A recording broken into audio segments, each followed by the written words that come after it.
Hi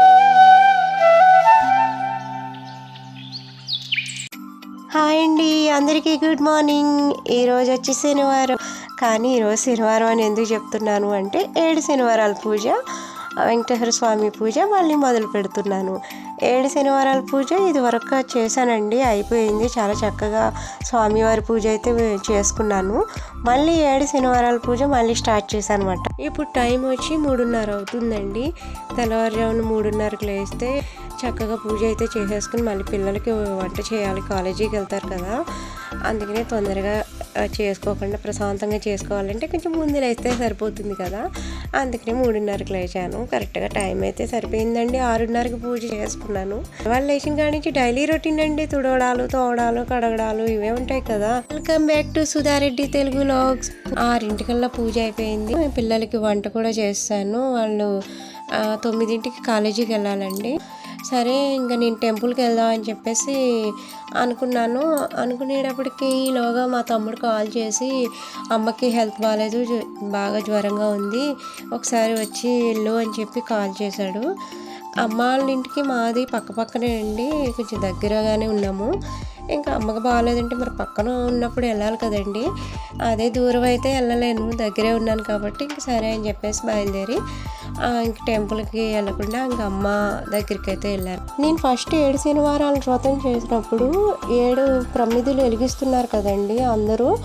వరిపిండి, నెయ్యి, బెల్లం వేసి వరిపిండిని కలిపి నామాలు పెట్టి దీపాలు వెలిగిస్తున్నారు. వరిపిండి దీపాలు వెలిగిస్తున్నారు కదా. అయితే నేను ఒక వారం వచ్చి ఒక దీపం, రెండో వారం వచ్చి 2 దీపాలు, అలా 7 వారాలు వచ్చేటప్పటికి 7 దీపాలు వెలిగించేదాన్ని, పిండి దీపం. కానీ ఇప్పుడు ఈసారి అలా చేయకుండా వారం 7 పిండి దీపాలు వెలిగించుకుందాం అని చెప్పి అనుకున్నాను. కానీ కుదరలేదండి. ఈవినింగ్ అయినా వచ్చేద్దాం అనుకున్నా, అవ్వలేదు.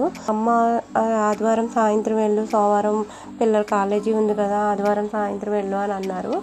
హెల్త్ అంటే గమ్మున వెంటనే నేను వెళ్ళాను కదా అని తగ్గిపోదు కదండి. రెస్ట్ తీసుకున్నారు. తర్వాత ఇంకా ఆదివారం సాయంత్రం అయితే వచ్చాం. అప్పటికి ఫీవర్ అయితే ఆవిడకి ఏం తగ్గలేదు. పిల్లల కోసం వచ్చేవలసి వచ్చింది. కాలేజీకి వెళ్ళే టైంకి నేను వెళ్తాను అని చెప్పి అనేటప్పటికి మా అమ్మాయి నేను కూడా మానేస్తాను, నేను వస్తాను అమ్మమ్మ చూడడానికి అంది.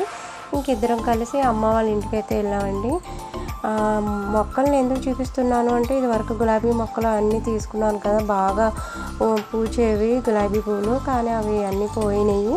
మళ్ళీ కొత్త మొక్కలు తీసుకున్నాను, అవే చూపిస్తున్నాను అనమాట.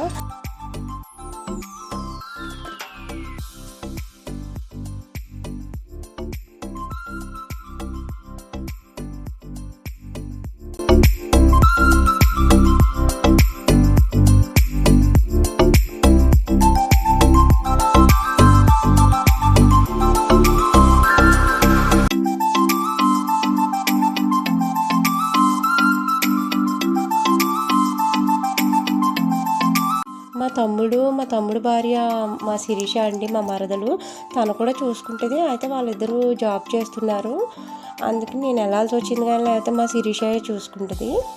అమ్మ వాళ్ళ ఇంటికి అయితే వచ్చేసానండి. నేను వచ్చానన్న మాటే కానీ మా పిన్ని వాళ్ళందరూ ఉన్నారు కదండి పక్కన, వాళ్ళు చూసుకుంటున్నారు. అయినా కానీ ఏదో కూతుర్ని కదా, నేను వెళ్ళి మా అమ్మకి కనిపిస్తే జ్వరం తగ్గిపోద్దన్నమాట. అందుకనే అమ్మ ఎలా ఉన్నావు ఏంటి అని చెప్పి అన్నాను. మా అమ్మ అయితే పర్వాలేదు, బాగా జలుబు చేసింది, జ్వరంగా ఉంది, నువ్వు వచ్చావా, నిన్ను ఇబ్బంది పెట్టేశారని ఉంది. ఏం పర్వాలేదులే, రేపు ఆదివారమే కదా అని చెప్పి అన్నాను. ఇంకా వంట స్టార్ట్ చేశాను. ఇంకా మన గెటప్ చేంజ్ చేసి ఇంకా వంట అయితే మొదలుపెట్టానండి. వంట అయిపోయింది. మధ్యాహ్నం వచ్చి పకోడీ చేసుకున్నామన్నమాట. అమ్మ అయితే పడుకుని ఆవిడ జావ తాగింది, మేమైతే కనుక పకోడీ చేసుకున్నాం.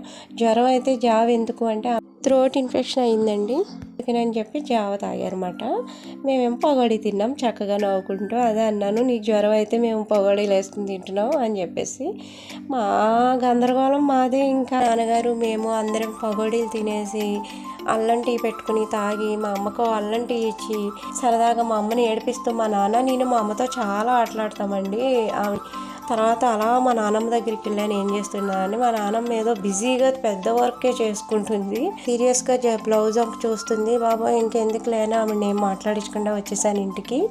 ఇంకా పిల్లలందరూ మేము వీడియో తీసుకుంటుంటే మా నాన్న కూడా ఇంకా జామకాయ తింటూ వచ్చారు. ఆయన కూడా చిన్న వీడియో తీశాను. ఈ వీడియో నచ్చినట్టయితే లైక్ చేయండి.